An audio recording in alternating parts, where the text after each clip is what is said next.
So, guys, Sumurak Luna here again. Napanood nyo naman yung toy unboxing. So, let's go to the toy review ng BRZRKR or Berserk, also known as B, which is made by Keanu Reeves. Yan.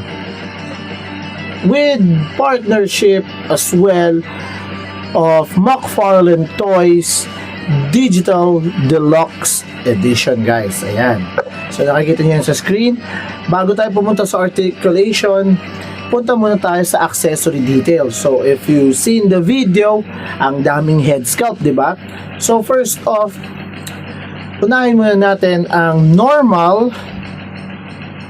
Hindi to head sculpt, bali dalawa lang head sculpt or dalawa lang ang extra head. This is a faceplate, the normal version. Ayan, kung makikita nyo, the normal version ni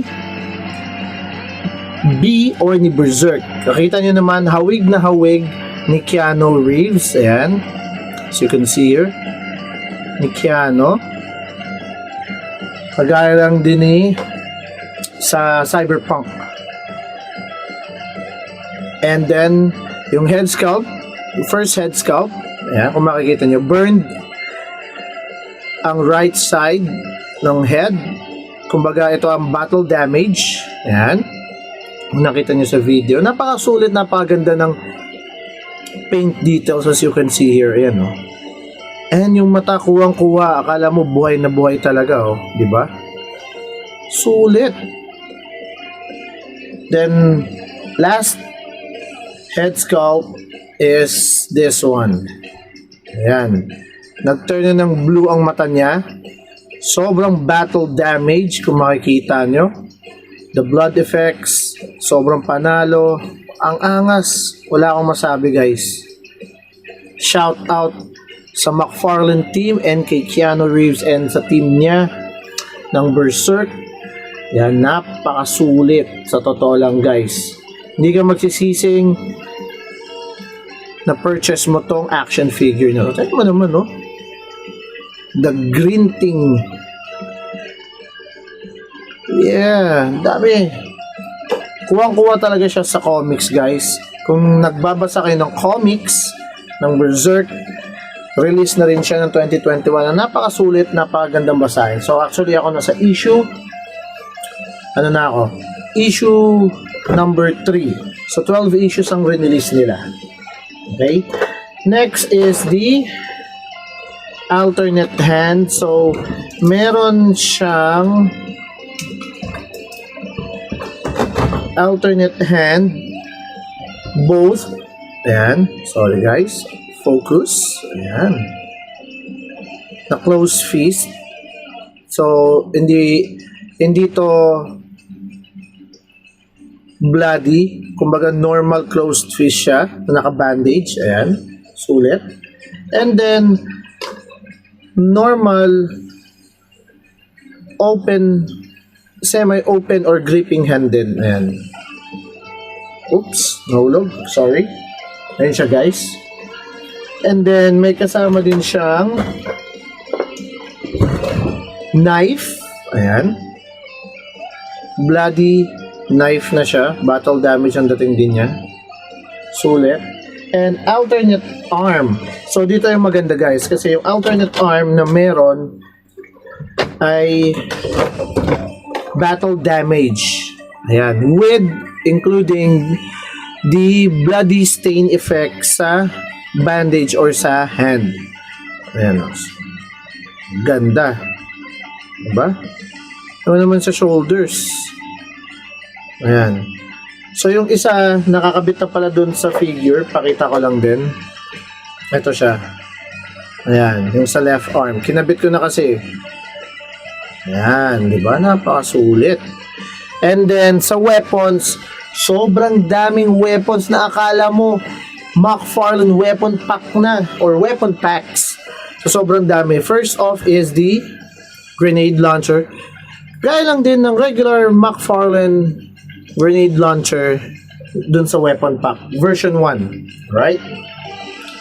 And then, lagyan natin yung dyan. 14 or sabihin natin M16 rifle. Ayan siya. Oops, sorry. Diba? Sulit details, napakaganda. Oh, the Tommy gun.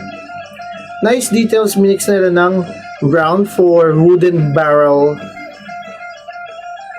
design. Ayan, kung makikita nyo. Rifle. Ito yung isa, with the grenade launcher. Diba? All black lang din siya. O sabihin na natin parang black, ash, gray ang dating. Kasi parang nag-gray siya. Ayan.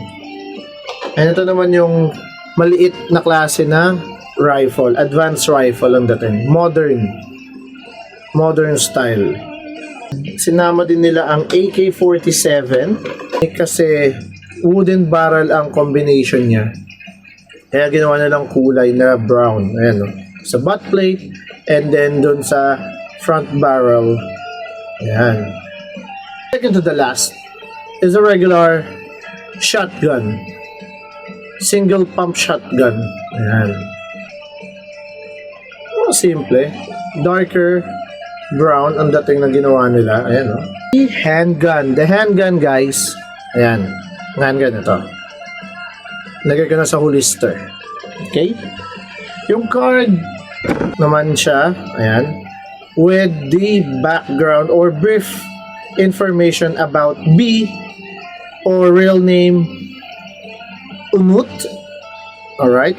Kung tama pagkaka-pronounce ko. Which is sa comics, it is what they call weapon, living weapon. Okay. Yan. With the base, kasama na niya yung base. Nakikita nyo. Ayan ang base. With the berserk na logo. And for this one, the final head sculpt naman, guys. The shouting head sculpt ni B. Ayan, makikita nyo. Open mouth. And naka-blue eyes na siya dyan. Nati-trigger na yung rage niya. Kung baka kailangan niyang ilabas na yung anger niya. Kailangan niya ilabas sa i-outlet na niya. Yan. So, points of articulation, guys. 22 points of articulation na napakasulit na wala siyang butterfly joints dahil din sa Kevlar vest niya na napakaangas. Yun naman yung detail. Pagka-weathering. Diba? Sulit. Ang ganda. Modern Kevlar vest. Pero maganda dyan ay may bicep swivel siya. Double jointed elbow. As you can see. Can do 360 degrees with the wrist. Yan. Ito yung gripping hand niya. Pew, pew, pew. Yung head naman niya also can do 360 degrees, pero be mindful lang kasi syempre tumatama yung hair sculpt niya dito sa Kevlar vest niya. Okay? So wala siya masyadong limited ang kanyang abs crunch dahil dun sa Kevlar vest kung nakikita niyo, di ba? Pero meron pa din siya ab swivel and hip swivel. Yan. Nice holster belt kung titingnan nyo with the weathering of the magazine. Ayan, makikita nyo yan. Napaganda. Simple, parang matte gray ang dating lang ng holster. Then all black pants and even for the boots or shoes. Double jointed na ang knee. As always, for McFarlane Toys, for better jumping, kneeling pose. Ayan.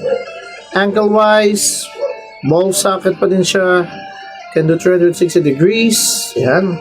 Makikita nyo, left and right. And the foot is articulated as well. It's bendable. Overall, even you're not a fan with the Berserk comics, but a fan of Keanu Reeves, I would say that this is superb and magnificent work for an action figure, guys. Yan. Napakaganda, napakasulit. Kung tatanungin nyo ako yung price, masasabi kong pricey siya in a way, but for a collector's item na sulit, napakaganda, it's a must-have. Okay? Overall, I rate this as a 10 out of 10 for this 2026 action figure toy review ko. Napakaganda, napakasulit. Walang tapon, sa articulation pa lang, panalo na. Accessories pa lang, malulunod ka sa dami. At mag-i-enjoy ka magpapalit-palit ng head or weapons niya. So, sobrang ganda guys. Nakita nyo naman sa unboxing video, di ba? So, yun guys. Hope you enjoy this quick toy review for our McFarlane Toys digital exclusive